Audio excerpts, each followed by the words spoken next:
একটা মেয়ের সবচেয়ে বড় কষ্ট হলো শ্বশুরবাড়িতে অশান্তি হলেও সে কাউকে ঠিকমতো বলতে পারে না।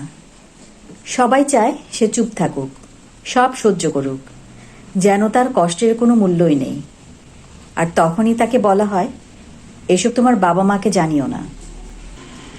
আচ্ছা ভাবুন তো, মেয়েটার বাবা মা কি তার শত্রু? যাদের কাছে সে ছোটবেলা থেকে হাসি কান্না সব খুলে বলেছে, তাদের কাছেই যদি সে বলতে না পারে, তাহলে কাকে বলবে? যখন চারপাশে কেউ তার কথা শুনতে চায় না, তখন শুধু মাই পারে মেয়ের বুকের ভেতরে কান্না বুঝতে। হয়তোবা মা বলবে, চল কিছুদিন আমার কাছে থাক, মনটা হালকা হবে। এটা কি ভুল? না, এটা কোনোই ভুল না। বরং মাই একমাত্র মানুষ যে কখনো মেয়েকে সংসার ভাঙার শিক্ষা দেয় না। মা শুধু চায় তার মেয়েটা যেন আবার শক্তি নিয়ে দাঁড়াতে পারে। কিন্তু যখন মেয়েটিকে জোর করে চুপ করানো হয়, তখন বুকের ভেতরে জমে যায় হাজারো অভিমান।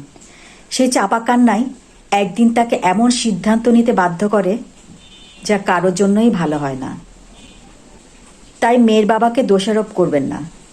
তারা শুধু আশ্রয় দেয়, ভরসা দেয়, সাহস দেয়।